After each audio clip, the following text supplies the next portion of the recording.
Have you ever heard somebody say, oh, if you see somebody and they have problems, maybe they don't really have problems. Maybe you're just projecting your problems onto them. Uh-huh. Yeah. You know the game Whack-A-Mole and that mallet you use? I'd like to take that mallet and bonk them on top of the head because you're not projecting. You're predicting.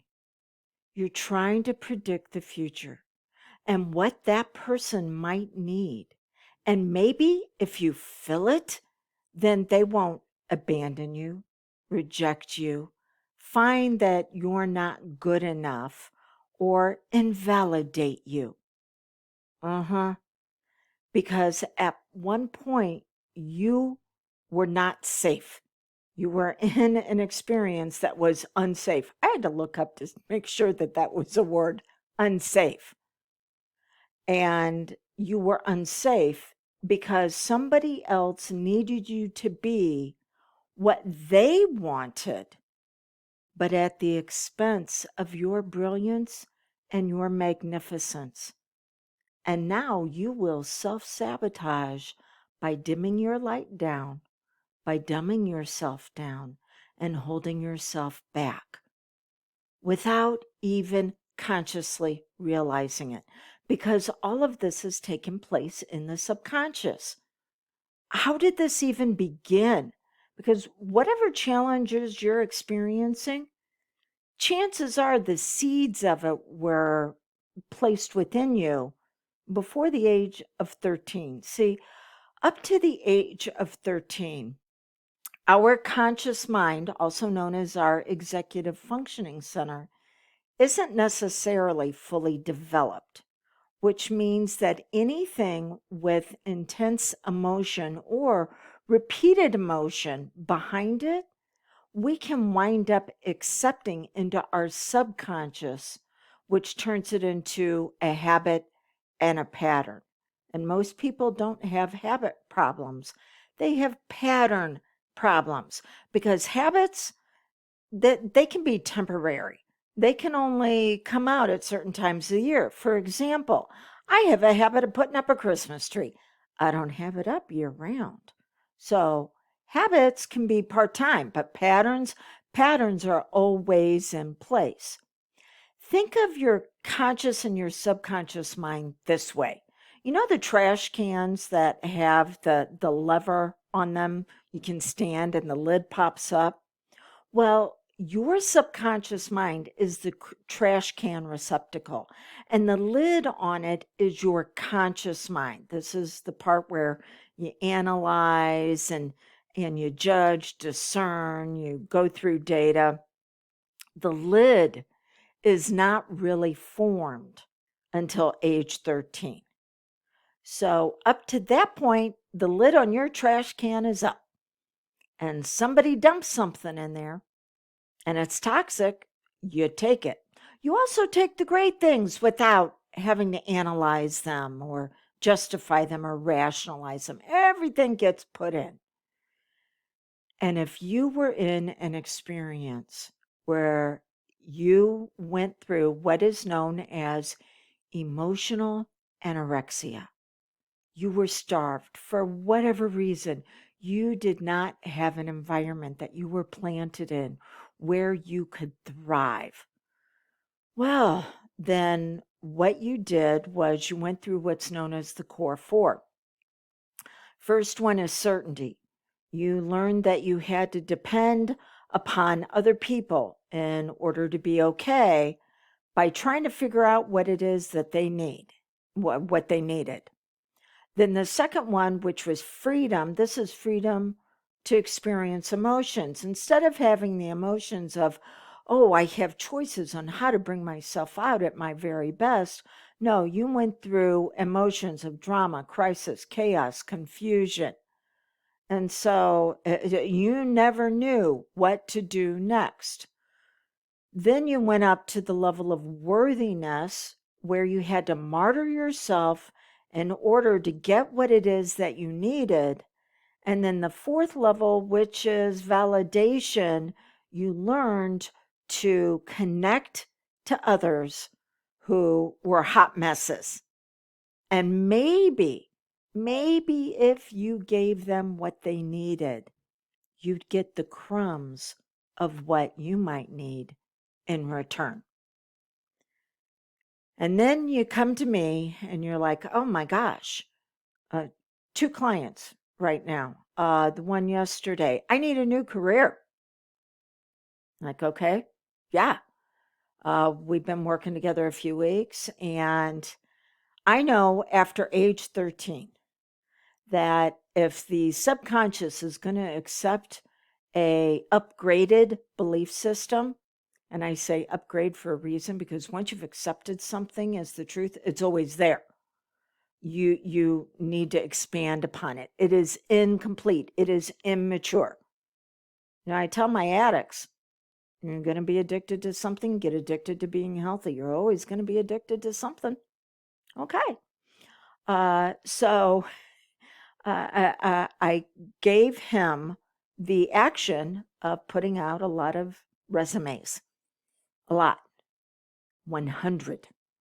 He was able to get to 25 and then stopped in his tracks, froze. I knew he would. He's running up against these beliefs of, who am I? I'm not good enough. I'm overqualified. I'm underqualified. They're not going to want me. What if, what if, what if? After age 13, the only way the subconscious will accept an upgraded belief is through consistent action. Not action all at once, consistent action.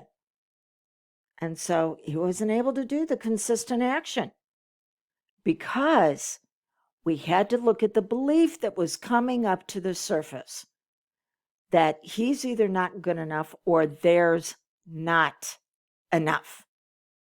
And the seeds of that weren't planted a few years ago, whenever he took a position with the company that he found out really wasn't the correct position. They were much earlier. And so we are dealing with an immature aspect of his personality going, oh no, I can't. I need to predict the future. And predicting the future is it's going to be really hard and I just shouldn't do it. We don't need an immature aspect of your personality running your programming and conditioning. We have to give it the experience of upgrading. And then there was the client that I was working with today, who happens to run the hiring division of a company. And she has brought in family members and friends that have needed positions. And then she's wondering why the company is not growing in those areas. Yeah, because you're dumbing it down to what those people need instead of acting like a professional and going, I need other professionals who can come in and fill those positions. But again, the seeds of that were planted years and years ago when she needed to be able to predict what other people needed. And if she gave them enough, maybe she'd be okay. Okay, so what is it that we need to do? First of all, you want to look at how you self-sabotage, how you stop yourself.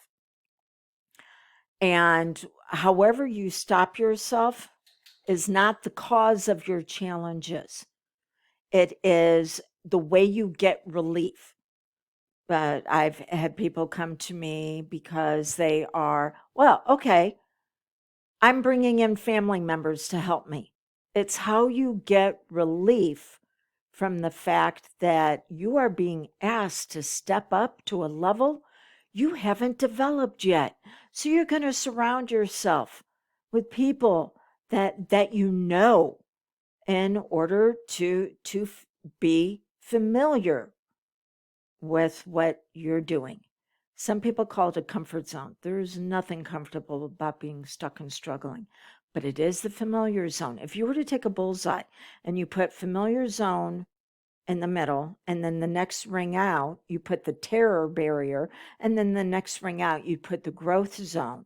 That very small zone in the middle is where you will put yourself with what you know, with your fears and your lack, and that this is how I predict things. To be able to get out to the growth zone, you are going to have to go through what absolutely scares you because you don't know how to predict what's going to happen. Mm-hmm. And that's what children do. Children try so hard to figure out what's coming. Those that are mature, that those that are more complete in the development of their personality say, I can try to figure out what's going to go wrong and I can have a plan for it. It's probably not what's going to happen, but I've trained myself that whatever comes my way, I'm going to find a way over it. It's what's known as borrowing trouble. It's an exercise that I have all of my clients do, that whenever they start to move through the terror barrier, I'm like, pick the top 3 things that you think are going to go wrong, and what are you going to do to move over it? Notice I didn't say move through it. No, you move over it. You spiral up in your brain into the levels of creativity and intelligence. And so, how are you going to get over it? And again, it's typically not what's going to happen, but they're programming and conditioning themselves that whatever comes on the journey, that they're actually going to use it as a stepping stone for their next level of success. With that being said, there is going to be something that shows up to stop them. This is the reason why you should be working with someone, whether it's me or another mentor. You need to have someone that's going to be there to go, okay, let's put together now strategies and tactics for moving forward. The areas of your brain that are responsible for growth can only achieve that growth in relationships. You can't do it through videos and books and courses. You actually need to be engaging with someone who has authority. What do I mean by authority? That they know, based on your unique personality, how to make the best of it. If you're looking for what's familiar, you want to surround yourself, just like the client I worked with today, who's surrounding herself with family.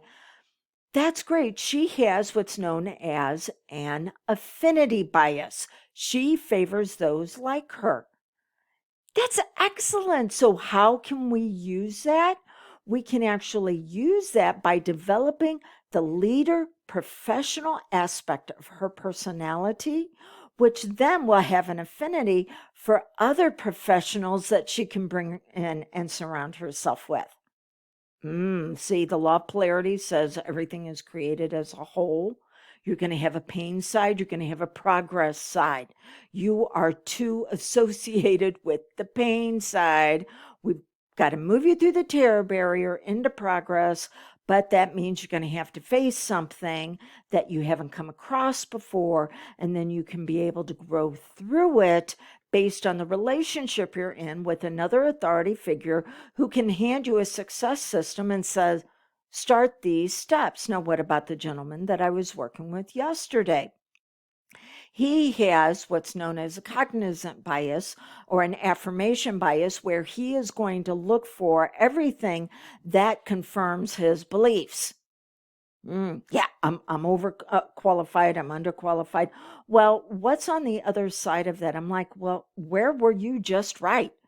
And then he talked to me about his dream position. Uh-huh. Okay.